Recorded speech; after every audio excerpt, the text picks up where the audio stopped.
You could take a seat. And Bobby, you could keep the card you signed. It's all yours. Thank you so much. Oh, you don't know where the card is? Wait, do you guys remember the card Bobby signed? Yeah. You have no idea where it is?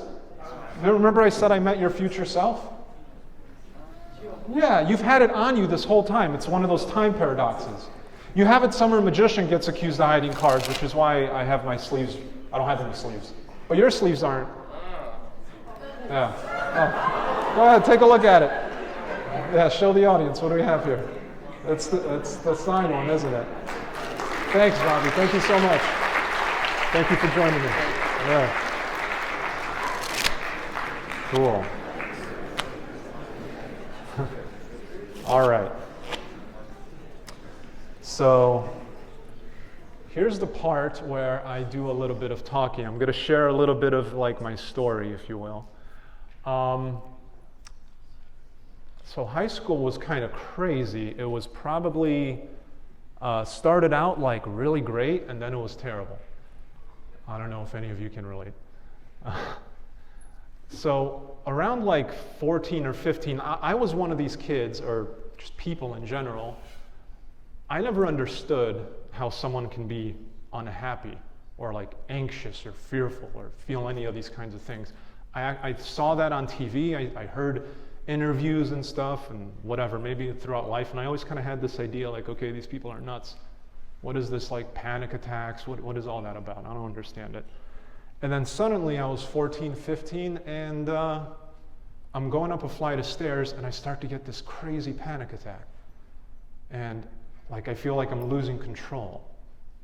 And it was very uncomfortable, very disconcerting.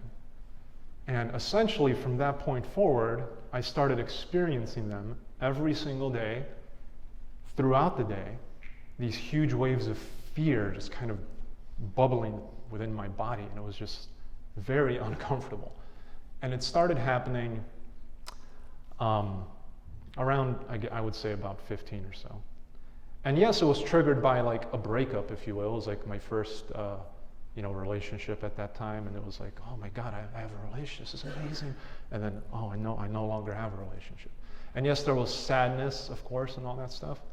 But then every time, let's say, I thought I saw this girl that I was with, every time I thought I saw her, which by the way was all the time, because the weird thing with this eyesight thing is that it distorts your vision to the point where sometimes if I think someone remotely looks like someone, it's like I see them.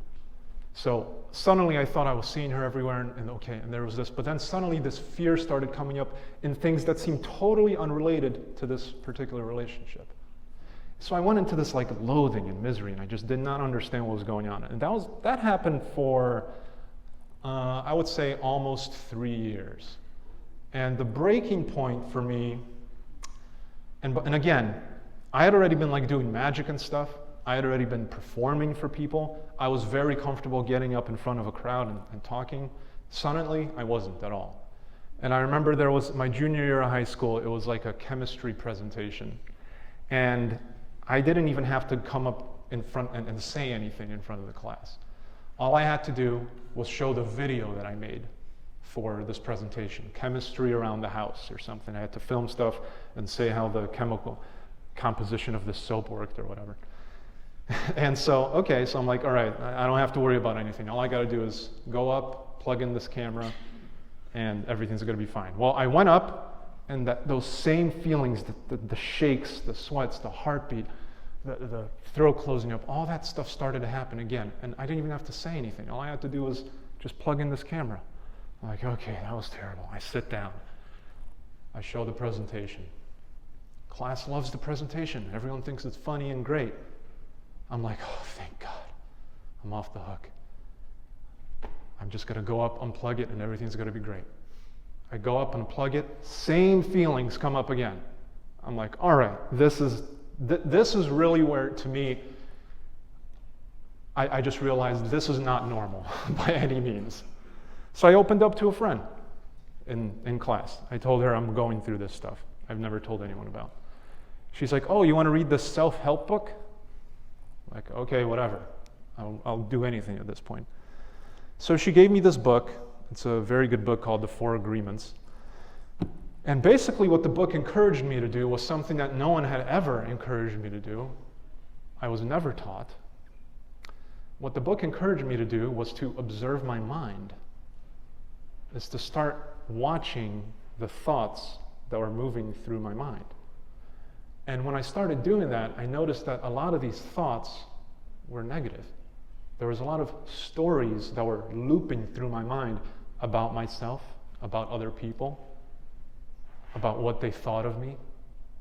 I had all these images of who I was, unworthy images, less than images. And these were all things I wasn't aware of. They were happening on automatic. There was a narrative that I was unconsciously superimposing onto the world in front of me.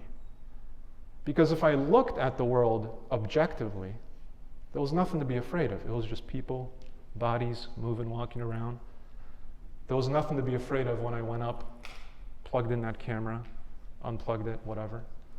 But to me, that's not all that was going on. To me, there was this whole load of mental chatter and projection that was being superimposed on top of these moments. Anytime I encountered someone, I didn't necessarily encounter them.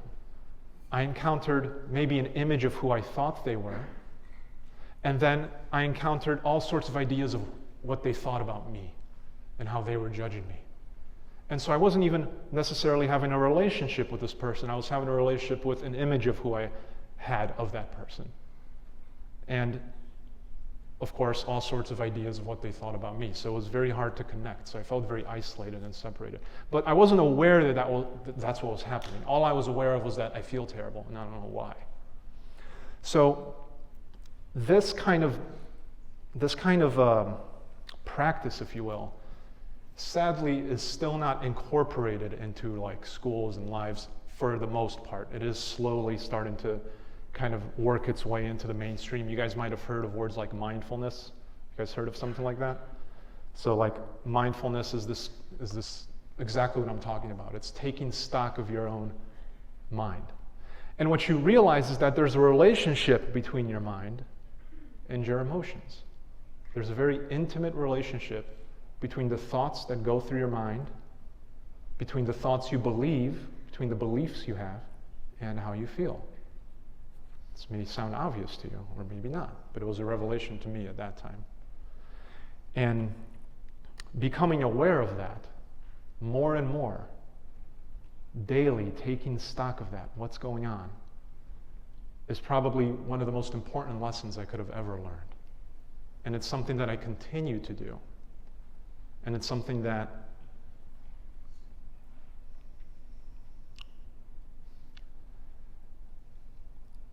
I believe I would be very limited in my capacity and function in the world if I did not do this. Because we talk ourselves out of so many things. We talk ourselves down. We get into places where we think we're not going to be good enough to do this thing or whatever. We talk ourselves out of approaching someone and talking to somebody. We do these things. And the ability to be able to step back and be like, oh, that's an interesting story I'm telling myself. I see you. I see that chatter. The ability to see that, and maybe not necessarily all at once, maybe not necessarily the first time, but eventually to be able to see that and say, no, thank you. I'm going to go in this direction. That's freedom. That's freedom, because what I was experiencing was the exact opposite of freedom. I felt like I was a complete slave to my emotions. And this kind of inner work, and there's many ways of going about this inner work. Meditation practice is one of them. There's many things you could learn about that online, through reading, through books.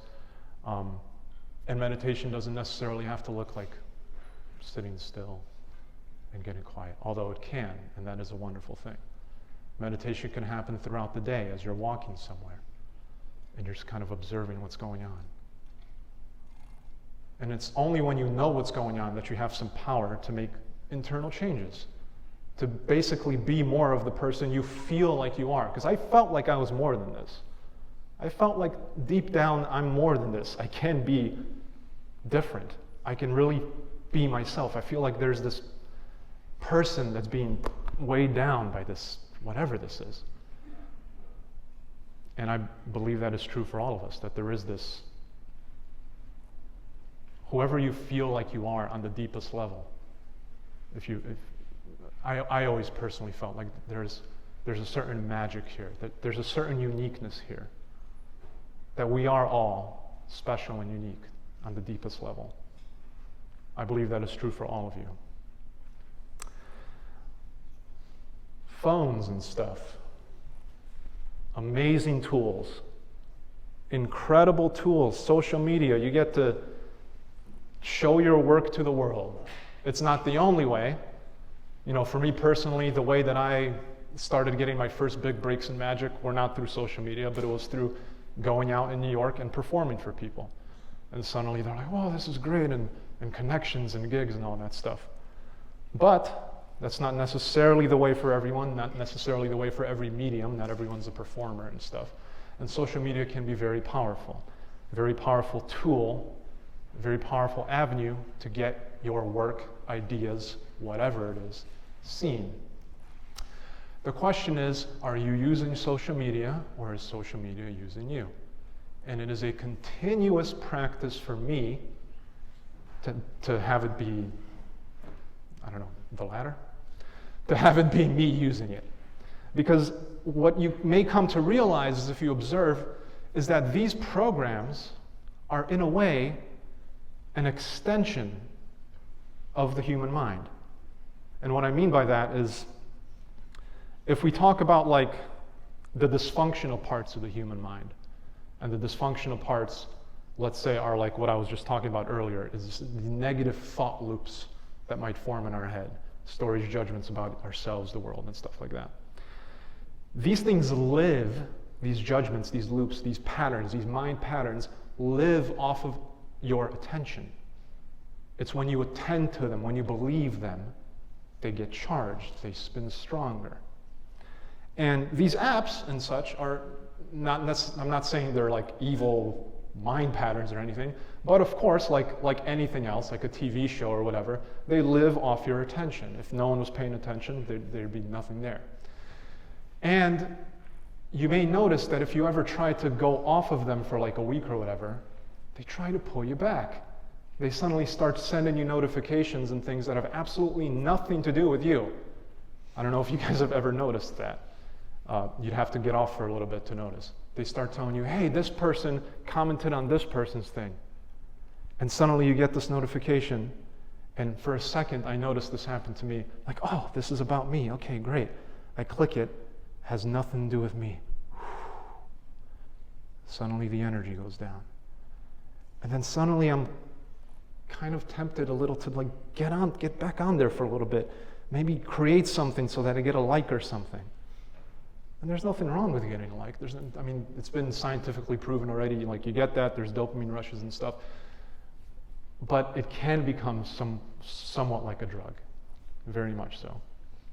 And what I'm trying to convey is that there's a deeper source of nourishment within you and within all of us. And when you can get in touch with that, and this deeper source of nourishment, maybe what I would call the magic within, lies kind of beyond the surface of mental chatter. And perhaps we can try to feel a little bit of this magic within right now. If you will, maybe you guys can close your eyes with me. And we're going to just do a little experiment, just a little mental kind of game. Take a deep breath in with me.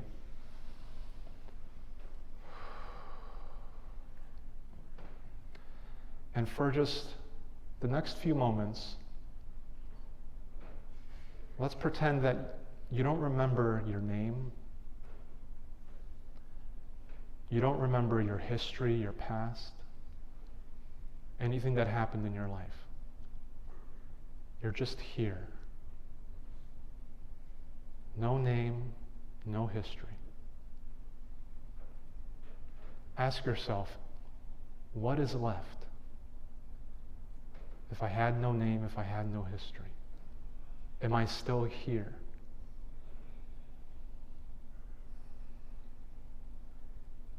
Yes, you're still here. In fact, you may feel like you're even more fully here. There's a certain presence, a being, you that lies beyond any labels, beyond any names. There it is. And it doesn't need to refer to its history. It doesn't need to refer to a story or an image. You don't need to have a self-image to feel good about yourself, because you don't need to have a good self-image. You don't need to have a negative self-image, because there's an inherent worth there already that lies beyond all of that. And cultivating this means simply doing this kind of practice or other things that get you into this space of just feeling the you-ness, the I-ness, is what I call cultivating the magic within. And what you may notice is, if you embark on a process like this, is that it starts to expand. And it starts to kind of inform every other aspect of your life. A certain power starts to come through. A certain clarity of mind. A certain ability to see things and know exactly what to do in that moment. A kind of intelligence that informs your thinking mind comes in. So maybe this makes sense to some people, maybe it makes no sense. But for those that are ready and that are open to this, this can be a potentially transformational thing.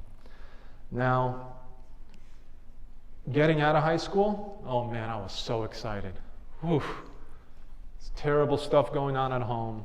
You know, my mom and stepdad at the time, I felt, were very much invading my privacy, and they were, and it wasn't great. And I'm like, okay, I'm gonna get to move out. I'm legally blind. I'm getting some money from the state because of that. Great. I'm gonna get an apartment with my friend. You know, I'm gonna go to college. All right, so I did that, but the other thing I added on top of that was smoking weed every single day. And that was an unfortunate thing. Now, at the end of the day, I grew from it, but there are less painful ways to grow, because I had to grow through this very uncomfortable, painful period in my life. And I would say that overall, in my chronic use of that and other stuff, hundreds of times every single day, you know, it was just around me. It's like, this is what we're doing, man. This is what we do. You know, it's a plant, man. It's not a drug, whatever. And yeah, it is a plant. That doesn't mean it's not a drug. And it doesn't mean it doesn't have good and helpful benefits for some people. I'm not denying that, and certainly in medical applications. But when I came out of it after a year, finally saying I can't do this anymore, I basically, it's almost as if I fell back into where I was in high school. I felt, but a little bit worse. It's a weird thing to describe. There was that light of awareness there already, where I could see what was going on in my mind and stuff. But it's like these patterns, new things had developed, and they were stronger. And I was feeling more anxious, and I felt like I couldn't think clearly. I felt so foggy, and this lasted for a few years.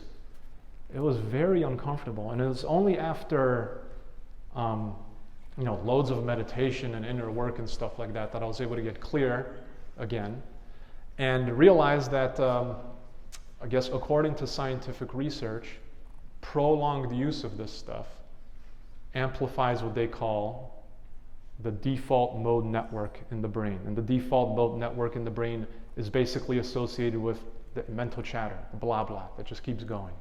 Usually focused on the past and things that happened to me and how it shouldn't have happened, or the frightening things that may happen in the future, blah, blah, blah, blah, blah, blah, blah, blah. So it amplifies that. I'm like, all right, so that gave me that bolstered why I felt like this. It gave me some explanation. So to make things a little easier, you know, you're going to be going off into college, you're going to be around all sorts of things. I can't stop you from doing anything. I would just highly encourage you to not do it every day or regularly. I'm not the only one that has been through something like this. I know that. And there are much easier ways to gain this wisdom. So I hope you wouldn't have to go through that.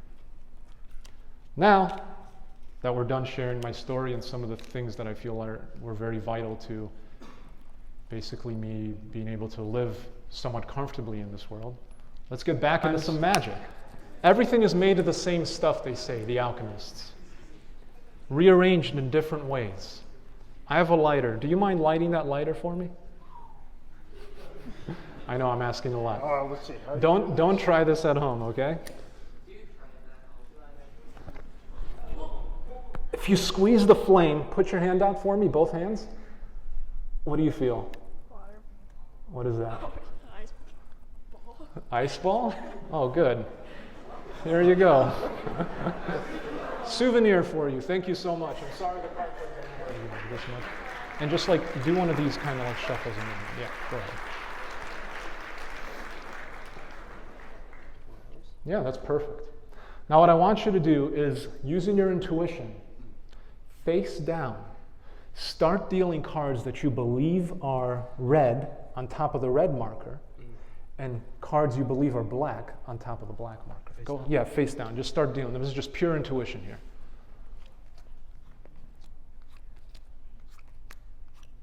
Nice. Okay. All of them are? Yeah, all the ones in your hand, yeah. Okay. Go ahead and pick up the rest of the deck and just keep doing that. Keep dealing them. Stop. I got a weird feeling there. Okay, you can put the deck down. Turn over to the last card that you thought was black. Is it black or red? It's red. Okay, so that's where I got the weird feeling. Go ahead and pick up another, like kind of a big pile, more than half of that, and just mix them in your hand like you did earlier.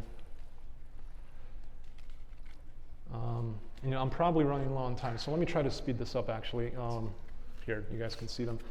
Take the rest of the pile, just mix it up like you did. It's perfect. And here's what we'll do, just to speed it up. I'll spread them out like this. When you believe my finger lands on a black card, say stop. This one? Yep. Black? Yep. With the rest of these cards, deal intuitively. Cards you believe are black on top of the new black marker, ones you believe are red on top of the red marker. Go ahead.